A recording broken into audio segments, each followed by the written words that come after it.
Hello everyone, welcome back to another lesson in experimental psychology. Now that we are done in discussing what statistics should we use if we are comparing two groups, we will now move on with multiple groups.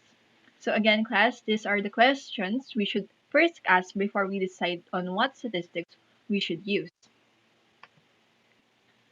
Okay, now let's take a look at our experiment number 1. We have our design will be a between subject design with multiple independent groups, and our level of measurement for our dependent variable will be interval or ratio, and our purpose is to know if there is a difference or we are comparing our variables. So for example, a clinical psychologist wants to determine which type of psychotherapy best helps people overcome their fear. The psychologist randomly assigns clients with a fear of heights to one of four forms of psychotherapy or a control condition. Each client in the treatment condition receives 10 sessions with a trained psychotherapist, whereas the clients in the control condition receives no treatment at all. All clients are taken to the fifth floor of an office building and asked to stand next to a floor-to-ceiling window and then gave them an anxiety test. So our independent variables here are the forms of psychotherapy, which are Gestalt, psychoanalysis, rational emotive, behavior modification, and we also included a control group. So we have 5 levels of IV, and our DV here is the level of anxiety. So for example, this is the result of their scores. As you can see here, we are not just comparing two groups, we are comparing 5 groups. Thus, we want to know if the result of each therapy will all just be similar with each other, which means kahit anong therapy pa yan, same lang din pala ang result, or maybe we could see a significant difference in the group. That way, we would know if there is a therapy that will be very effective in treating anxiety. So to find out if there is a significant difference within the group, the statistics that we should apply here is a one-way ANOVA. The one-way analysis of variance, or ANOVA, is used to determine whether there are any statistically significant differences between the means of 3 or more independent, unrelated groups. However, class, it is important to realize that the one-way ANOVA is an omnibus test statistic, which cannot tell you which specific group were statistically significant from each other.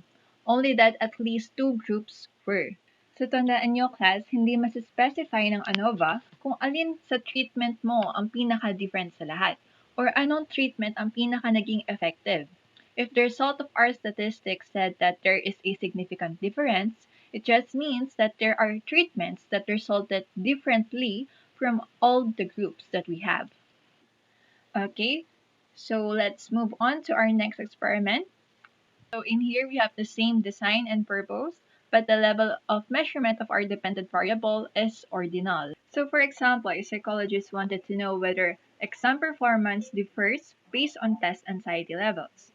So the dependent variable here would be exam performance rating, and the independent variable would be the test anxiety level, which has 3 levels: students with low, medium, and high test anxiety. So in this experiment, we have 3 independent groups: students with low, medium, and high test anxiety. And then we will see if who among these groups will perform poorly or will excel in their exam performance. Okay, so what statistics should we use here? The Kruskal-Wallis age test, or it is sometimes called the one-way ANOVA on ranks.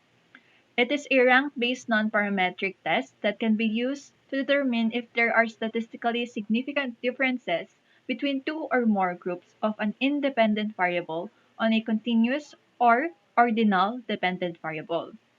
And it is also considered as the non-parametric alternative to the one-way ANOVA.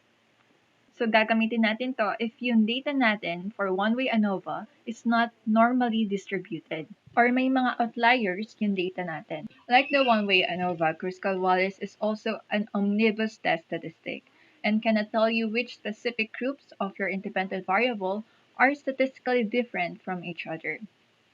And lastly, when it comes to nominal variables class, we will also use a chi-square test, and we already discussed that on our earlier topic. Now, what should we do if we have multiple matched groups? If we have the same sets of participants in all of our treatments? So for our experiment number 3, here's what it looks like. So the design would be a within subject design with multiple match groups. The level of measurement of dependent variable would be an interval or ratio, and our purpose again is to compare our variables or to know if there is a difference among them. So for example, a psychologist wanted to know whether there is a difference in anxiety levels among moderately anxious participants after a hypnotherapy program which aims to reduce anxiety.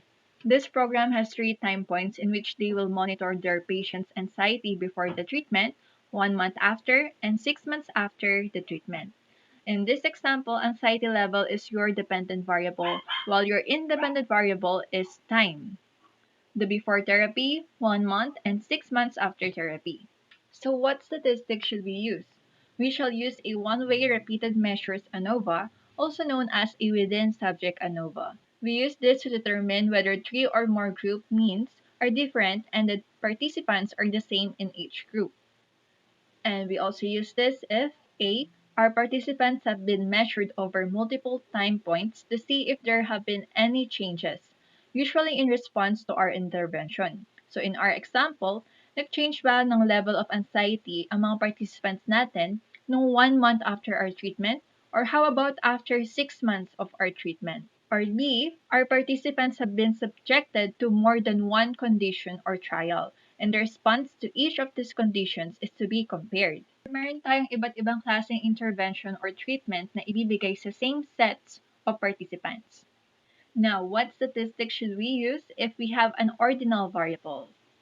So for example, a researcher wants to examine whether music has an effect on the perceived psychological effort required to perform an exercise session. Meron kayang effect ang music sa psychological effort ng tao para mag-exercise? So the dependent variable here is the perceived effort to perform the exercise, and the independent variable here is the music type, which consists of 3 groups: no music, classical music, and dance music, or upbeat music. To test this, the researcher recruited 12 runners who each ran 3 times on a treadmill for 30 minutes. For consistency, the treadmill speed was the same for all 3 runs. In a random order, each subject ran listening to no music at all, listening to classical music, and then listening to dance music. At the end of each run, subjects were asked to record how hard the running session felt on the scale of 1 to 10, with 1 being easy and 10 being extremely hard. So what statistics should we use? A Friedman test will be carried out to see if there were differences in perceived effort based on music type. So the Friedman test is the non-parametric alternative to the one-way ANOVA with repeated measures. It is used to test for differences between groups when the dependent variable being measured is ordinal. It can also be used for continuous data that has been violated the assumptions necessary to run the one-way ANOVA with repeated measures. Okay, so that's all for today. This is the summary table for what we have discussed, and hope you understand today's lesson. God bless you all and stay safe always.